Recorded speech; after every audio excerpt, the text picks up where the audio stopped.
Planning a wedding and feeling overwhelmed? Simply Eloped makes it easy. With over 1,400 elopements and vow renewals planned and 37 stunning U.S. destinations, our planners have you covered. Our all-inclusive packages connect you with over 700 top-tier vendors, cutting stress, cost, and complexity. Your love story deserves ease. Let us handle the hard stuff. You just show up and say, I do. Start at simplyeloped.com.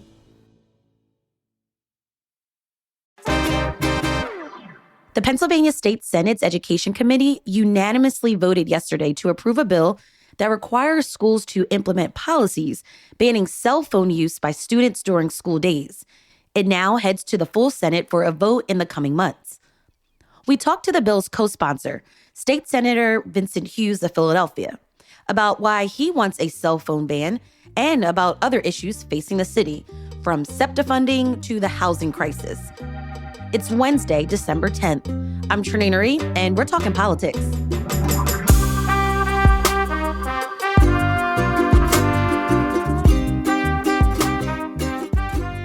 Before we get into today's conversation, we are halfway through our membership campaign, and we need more of you to support the show.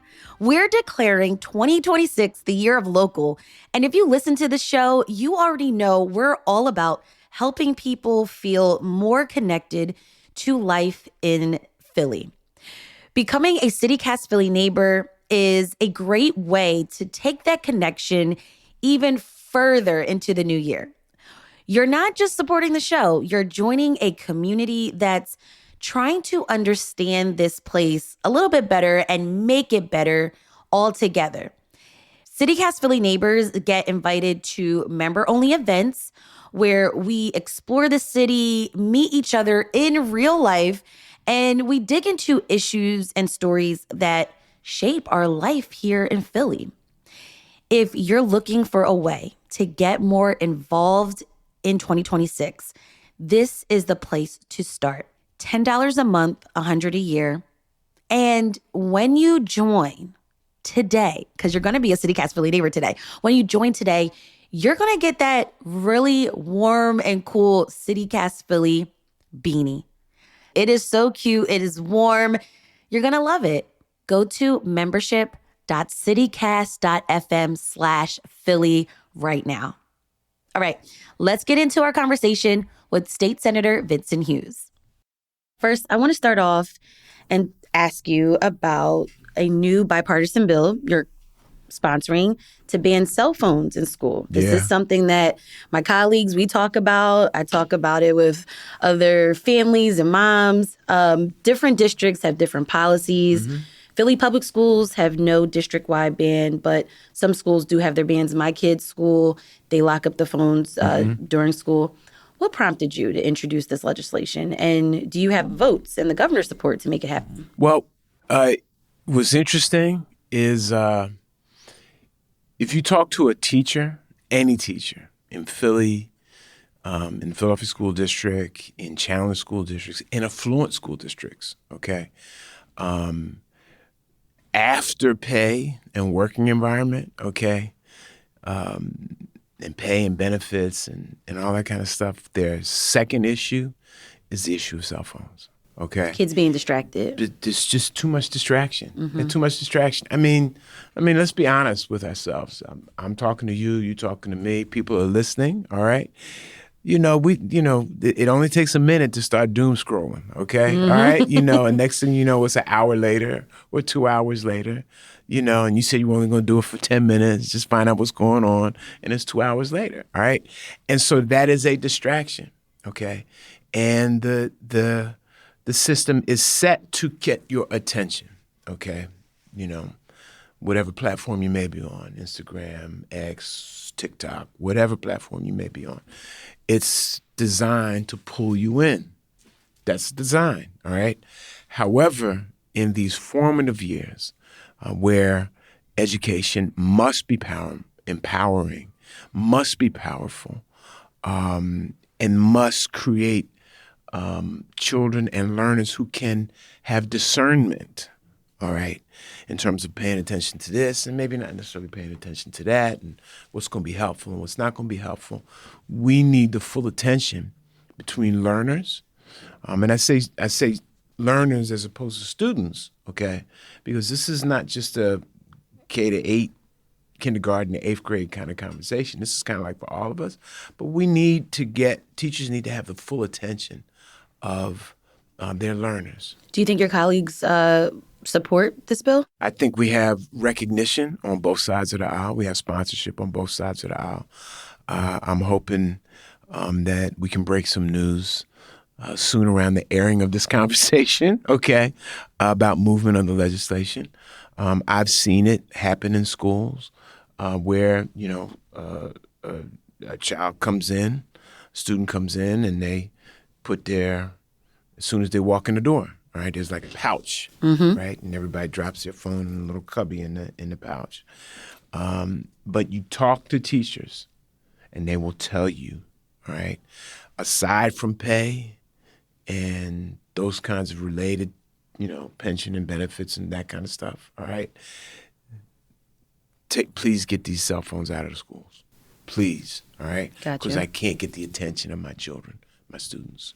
Well, one, event that happened a few weeks ago, I got the attention of my daughter, and that we went to the Island Design Natural Hair Salon on 52nd Street to watch Governor Josh Shapiro sign a bill that you co-sponsored called the Crown Act. Yeah. This was very meaningful for me because hair in the professional setting is a big deal as a Black woman, and I have had to change my hairstyles and be worried about how I'm going to wear a hairstyle before an interview for a job. And so I brought her with me, my daughter. She's 11, proudly wears her natural hair out in many different styles. So it's important. It was important for me to bring her there to see that being done. What prompted you to sponsor the bill? So there's a lot of stories to this, right? Crown Act protects against discrimination based on hair, okay?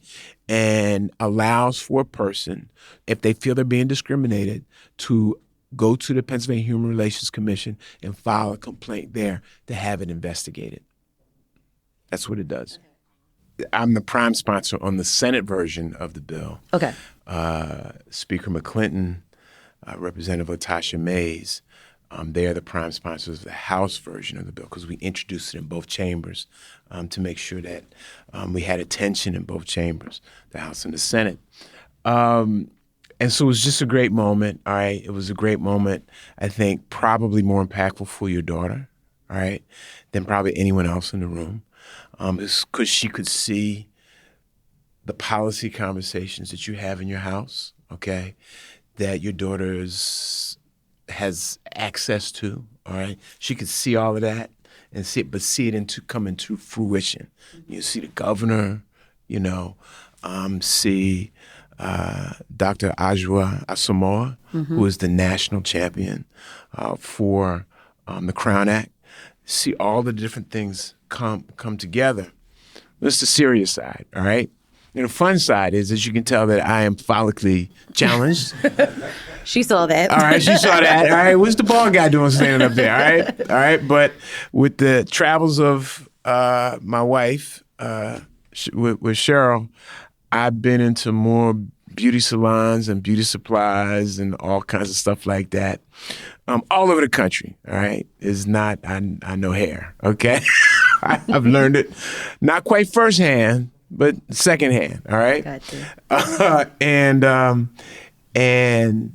But there's also another piece to this. I remember Miss Lois. Miss Lois had 3 chairs in the basement of her home. She was a neighbor, lived right next door, okay, in West Philadelphia. And folks used to come, the sisters would come from all over the place, all right, to go see Miss Lois in the basement with her 3 chairs, okay, all right? And she would hold court, and she would do her thing, and she would take care the sisters, and Miss Lois was the neighborhood. She knew everybody. I feel like I can smell Yeah. what You know was what I'm down talking there. about. Yes. You know what I'm talking about. Hair And relaxers, yeah, hot the combs. whole Yes. thing. And Miss Lois was one of those old school sisters, as my mother would say, would take no tea for the fever. All right. She was no nonsense. Okay. She'd call you out on it in a heartbeat. And so there's that frame of reference. And then you add the other piece, which is the discrimination that's been reported in many circumstances. And it's not just black women, it's black men, young black boys, okay, who are making decisions to wear their hair with, if you will, natural expression. Okay. And then there's the health piece. All right. The most recent conversation that's been coming out lately that the chemicals utilized in processing, straightening, controlling, for lack of a better term, the texture and the presentation of hair can be cancer causing. All right. So, and then there's the other piece, which is the whole discrimination thing. It's hair. Why are we discriminating on the quality of an individual based on how they choose to wear their hair? Some people were surprised. Like I read comments. I made a reel about it, and people were surprised. Like, oh, why did it take so long? And why do we even need a law like this? Why do you think people are surprised? Because people are still being discriminated against because of how they wear their hair. It's still happening. All right. So it's our responsibility to come up with laws or programs to make the appropriate law or make the appropriate investment in anti-discrimination behavior. You can't discriminate against someone if you are because of their hairstyle, of how they choose to wear their hair. You just can't do it. People do it, but you can't. Shouldn't have to go through this, right? We shouldn't have to go through this, but we do. And so we have a responsibility to make a law in that. And we did. It took a while, but it came into reality. And at the same time, the hidden piece that a lot of folks were not aware of is the body that you would file your complaint with, which is the Pennsylvania Human Relations Commission. We also increased the Pennsylvania Human Relations Commission funding by about 20% in Harrisburg so that they are fully staffed up so that they can respond to requests around discrimination in this space, but in all kinds of spaces. Because as we all know, issues of hatred and hate crimes and everything like that are growing across Pennsylvania, are growing across the country. And the Pennsylvania Human Relations Commission, which is headed up by Chad Lassiter, all right, has that responsibility to be the arm of the state to deal with issues of discrimination, to be the place where people can file complaints, to be the place where people can go take those complaints and enact remediation, can investigate those complaints. If they have to go to a court of law, can take them to a court of law. So, that is the system working at multiple levels. I want to shift and talk about a huge issue that you were involved in this year, and that was getting money for SEPTA. And we know that Democrats, like yourself, blamed Republicans who control the state Senate for not funding SEPTA. You described it once, Senate Republicans, as a boil on the butt of progress for standing in the way. But I was hoping you could respond, though, to something I read in Philadelphia Magazine. It was an interview with George Bachetto, who was the attorney who had sued over SEPTA service cuts that were basically going to happen over the summer, and he won that suit. Yes, he did. Service was restored. That's right. And he claims that the talk from SEPTA, kind of like running out of money or being out of money, was just like hot air. And it was like an attempt to make Republicans look bad because all along SEPTA had $300 million stabilization fund. So what do you say to that idea that SEPTA and, Democrats were feeding a false narrative about SEPTA funds? Well, let's be clear. And we thank George for filing that lawsuit. All right. We thank George for filing the lawsuit, which therefore led to the resumption of the services. All right. We're a little concerned that he did not file on the issues around the 21% fare increase that riders had to deal with, which now makes riding the SEPTA system the highest fare in the country, all right, tied with New York City, all right?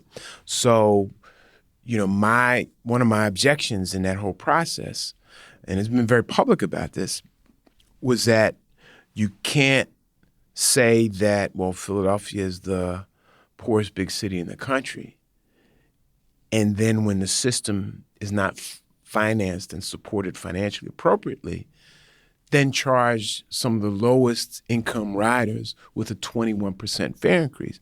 We're not talking about a 2% fare increase. We're not talking about a 4% fare increase. We're talking about a 21% fare increase, one of the largest increases in the history of the system. So we've got some problems with the fact that the legal actions did not go that far to prevent that kind of fare increase. But why did SEPTA increase the fares though if they had that money? Well, as you start to dig into the broader story, you see the issues about the physical infrastructure with the SEPTA system. You see trains having to be pulled off in the regional rail lines, having to be pulled off of operation because they're unsafe. Those dollars are kind of meant to deal with those kinds of investments, all right?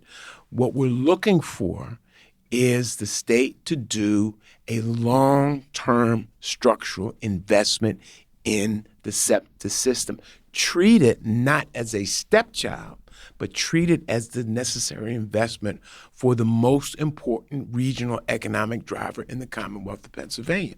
SEPTA fuels is the way that people get around. Right. For Bucks County, Chester County, Delaware County, mm-hmm. Okay, all right, Montgomery County, and Philadelphia.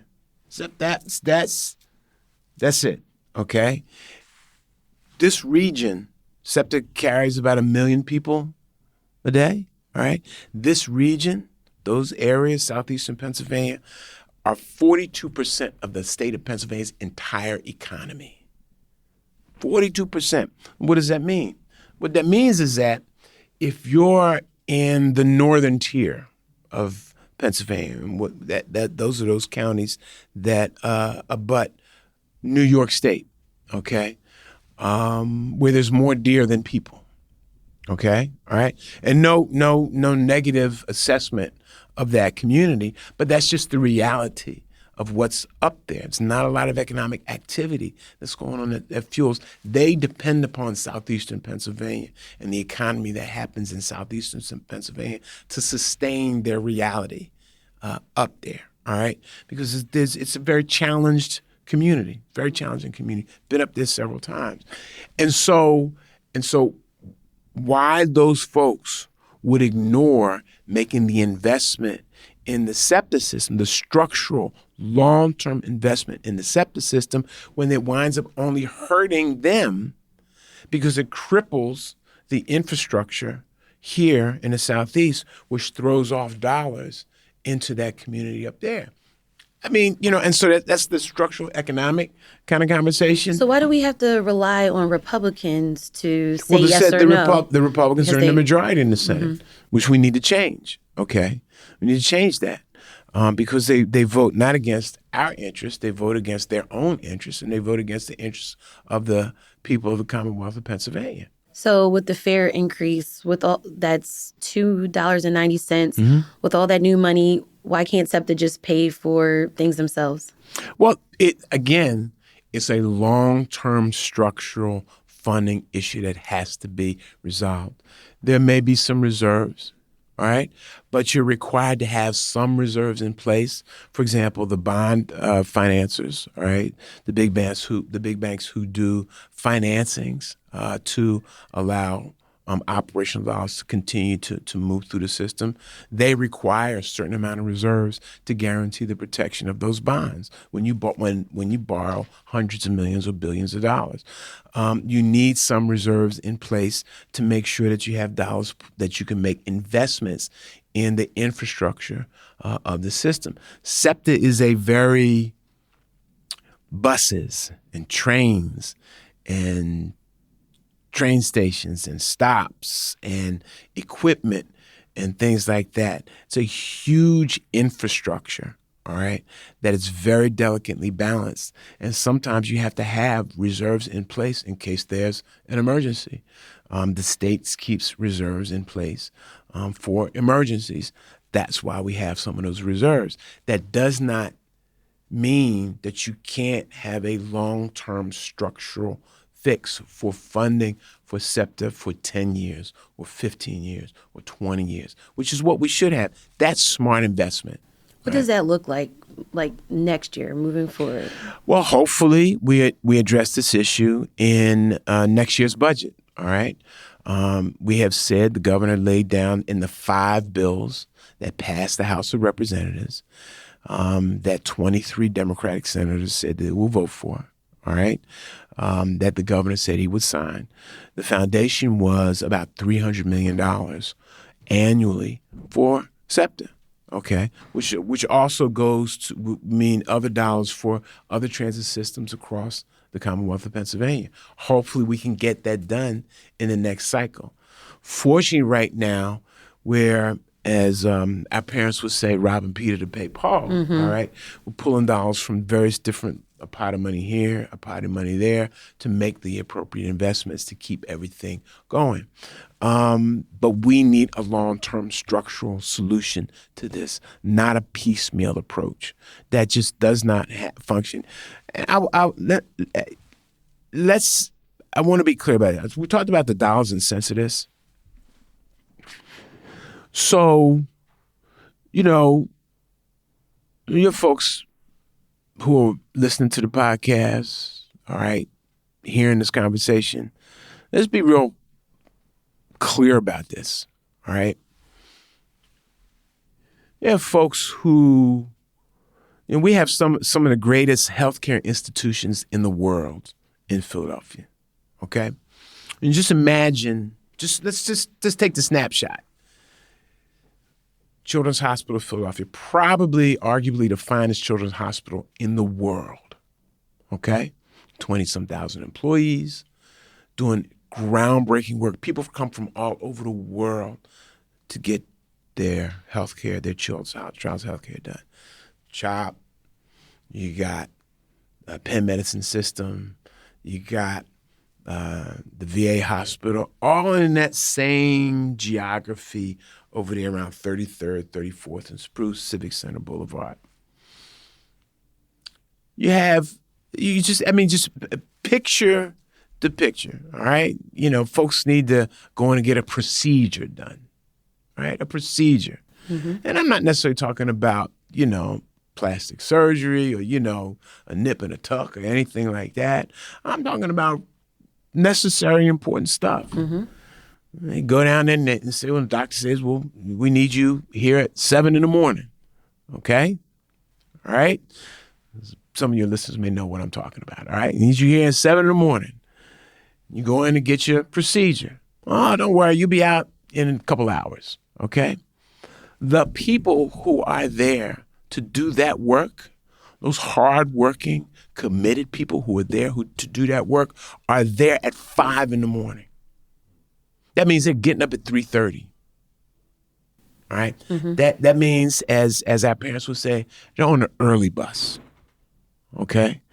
And they're there to make sure that you're squared away. I said they're on the early bus. That means that they're taking SEPTA down. Now, some of my colleagues who vote against SEPTA's interests, Senator, I got a grandson. I got a granddaughter who's got an extra issue, an extra problem. Only Children's Hospital of Philadelphia can take care of it. Can you help me get him in? But you're voting against the interests of your own family. What? or make it a little bit lighter. I don't want to, I don't want to get too heavy. All right, let's make it a little bit lighter. All right. Okay. Senator, can you give me tickets to the Eagles game? Sixers are doing well. Can you give me tickets to the Sixers game? Oh, you giving out tickets? No. I'm not giving out tickets. Okay. Okay. All right. They may not know who to call so they can buy their ticket. All right. All right. So I tell them, well, you call this guy over. You come into the game. If you're smart, you get on the Broad Street line. All right.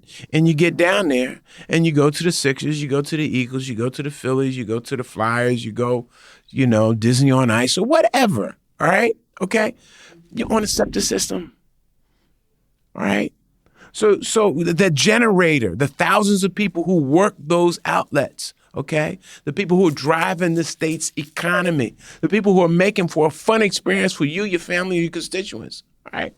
You going to vote against that? That makes no sense. But you want to pick the fruit from the trees that you're not willing to plant, nor water. I get it. All right? I mean, why wouldn't we, let's reverse it. Why wouldn't we invest in the timber industry in Pennsylvania? Remember the northern tier where all the trees and all of that kind of stuff? We want to make investments in that industry because we benefit from what they produce. So let's invest in it. Reverend Jackson talked about the bumblebee theory. Okay, the bumblebee is smart.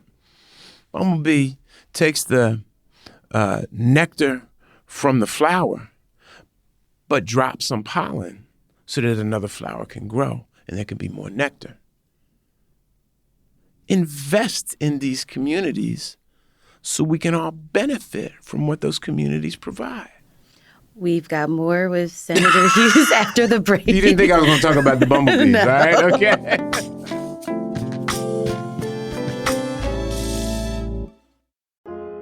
I just love holiday traditions with my family. Like when we get into arguments over card games, when the kids beg to open one gift on Christmas Eve, or the karaoke and dance battles in the living room.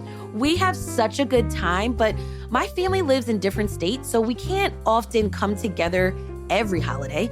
So the photos and videos I make sure to take are meaningful and special to us. You can't wrap togetherness, but you can frame it with an Aura frame. Unlimited free photos and video. Just download the Aura app and connect to Wi-Fi.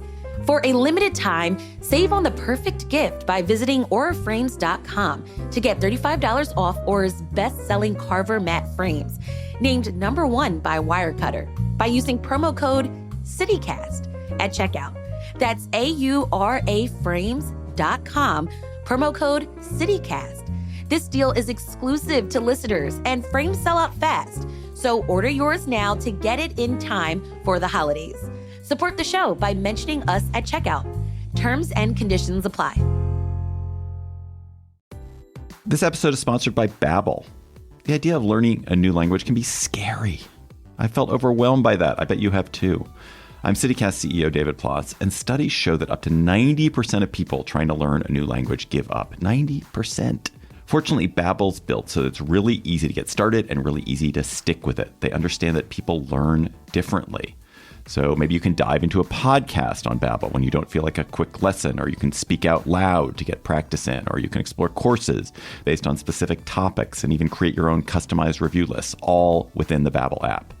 Babbel has made learning a language all about small steps with real wins and progress you can actually track and feel. Bite-sized lessons that fit easily into your daily routine and are also easy to remember. Just 10 minutes a day is enough to start seeing real results.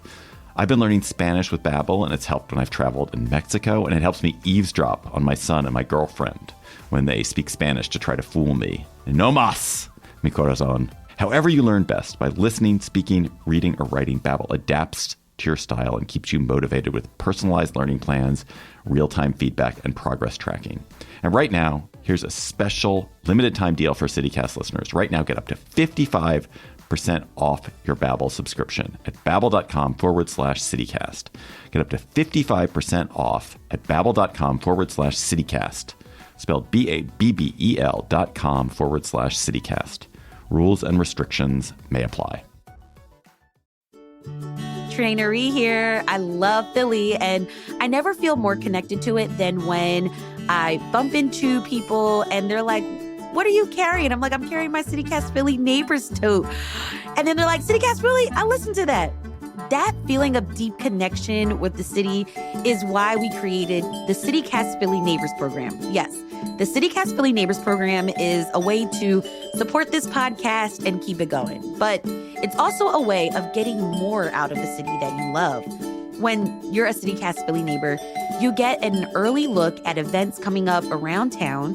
You get to shout out local nonprofits or businesses that you love, and you get to join us for members-only experiences around town. It's a deeper way of living in Philly and a way of making local your top priority. Join CityCast Philly Neighbors by going to membership.citycast.fm. That's membership.citycast.fm, and you'll get a CityCast Philly beanie.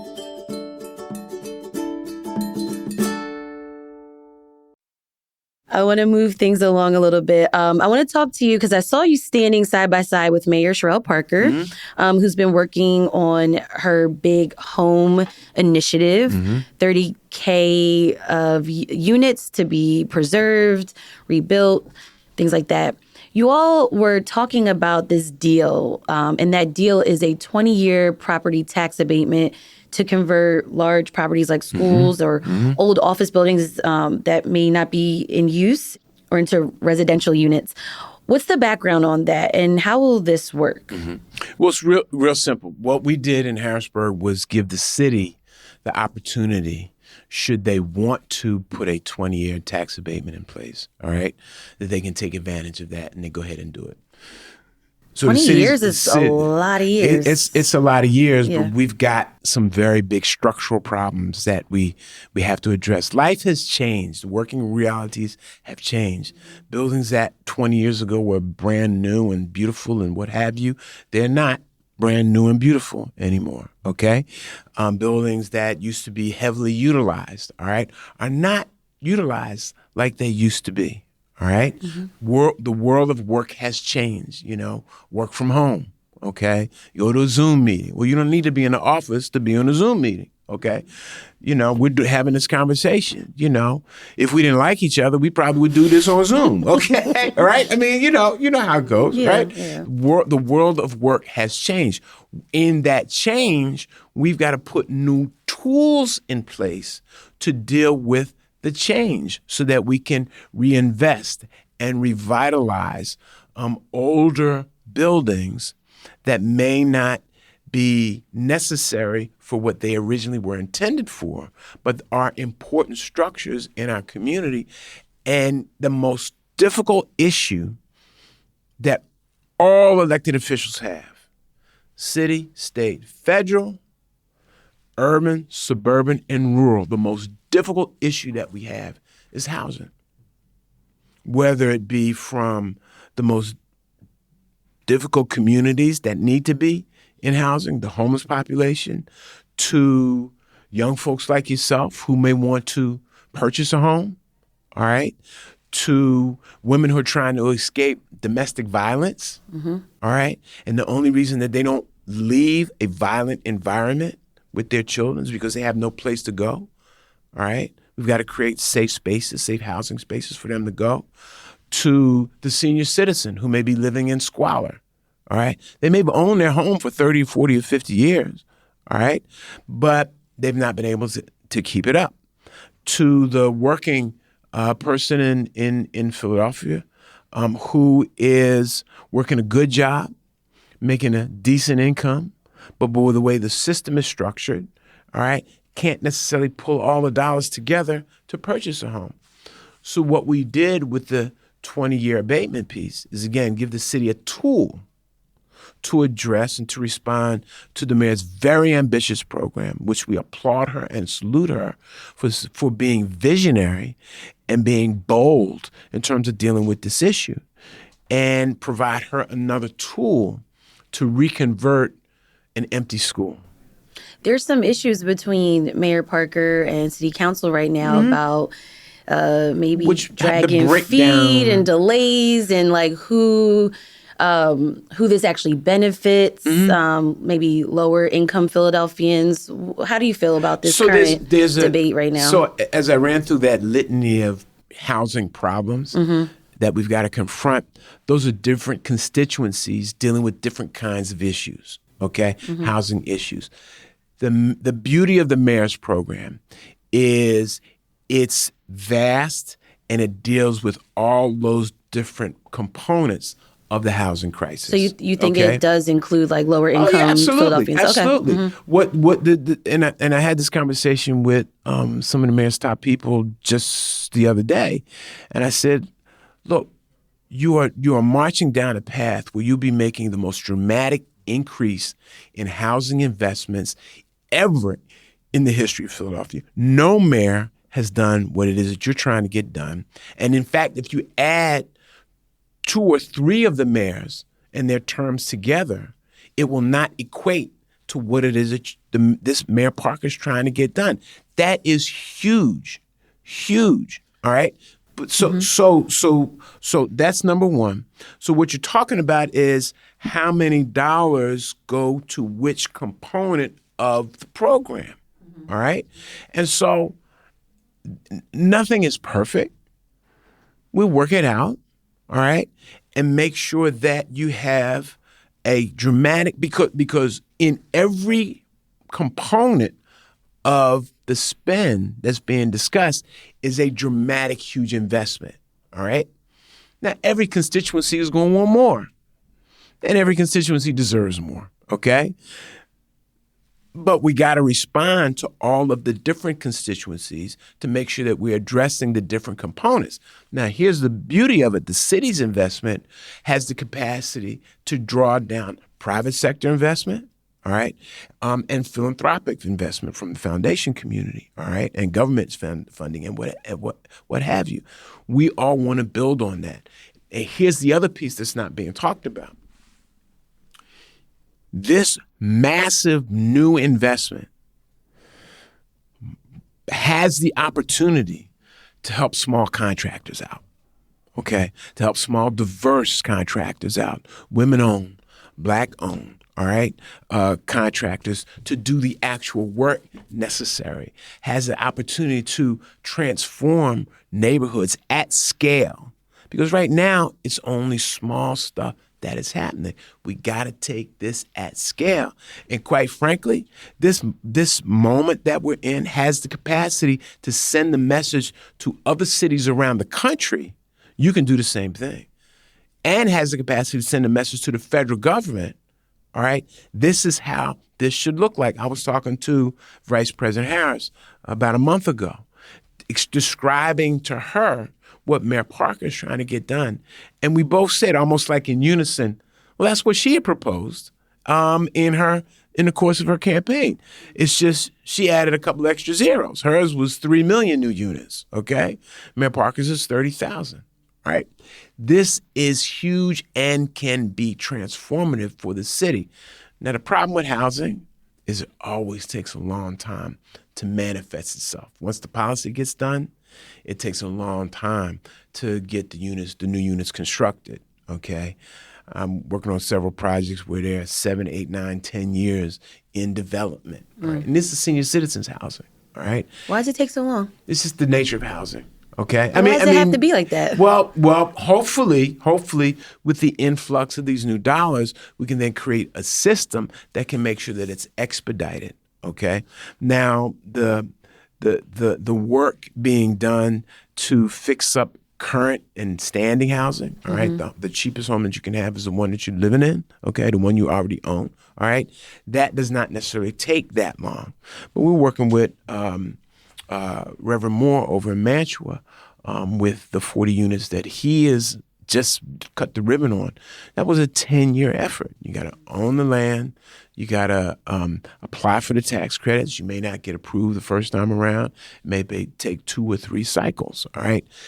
Adding more dollars into the mix puts more units in play and hopefully can reduce the time frame to get all of this stuff done, and hopefully can get more folks working, more contractors working, can lift up neighborhoods, lift up communities, be a source of energy and excitement to neighborhood corridors like 52nd Street and Lancaster Avenue and Ridge Avenue and Germantown Avenue, in all different sections of the city of Philadelphia. Get them happening because you're fixing up the housing stock and the families that live in there, and they can spend their money locally on the avenue, on 52nd Street. One thing that was described as a win from the budget that you all eventually passed in Harrisburg is the Working Pennsylvanians tax credit. Yeah. How much money do some Philadelphians have coming back to them next year? So the Working Pennsylvanians tax credit is essentially based on the federal tax credit,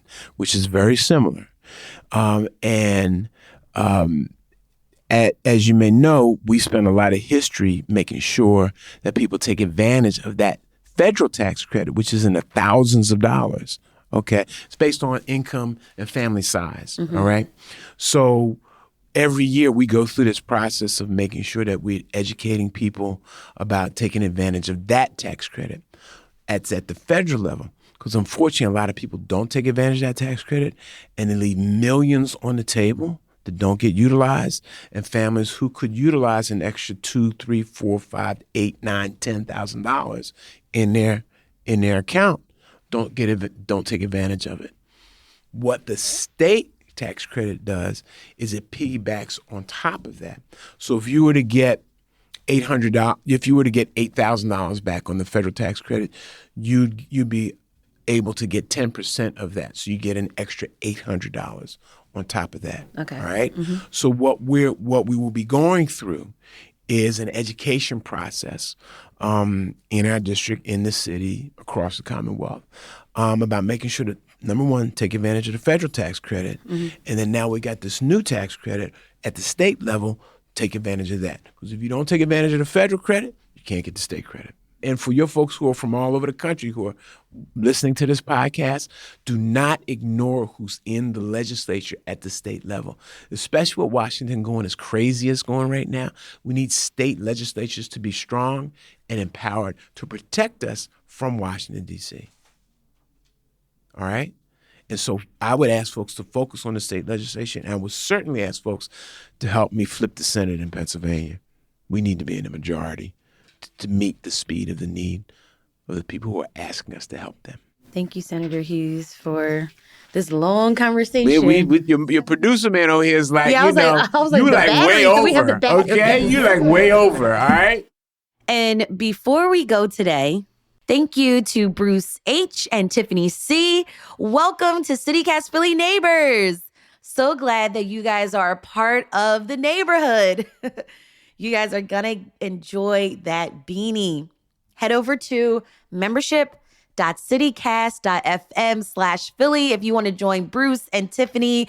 And we've got so many great neighbors. Also, it's coming in. We are getting closer to that goal. We want to see you guys join the crew. We got some great things that we're planning for 2026.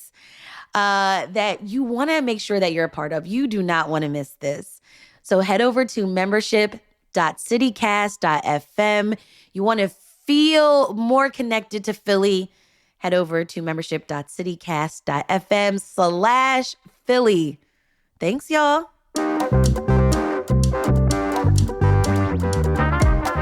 That's all for today here on CityCast Philly.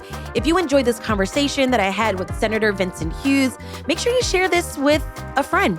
Also, leave us a review, rate the show, and hit the subscribe button. Be sure to sign up for our morning newsletter, Hey Philly, to learn more about what else Philly is talking about. And don't forget, you can support the show, and we got some great perks, y'all. So head over to membership.citycast.fm if you want to become a CityCast Philly neighbor. All right, we'll be back tomorrow morning with more news from around the city. Bye.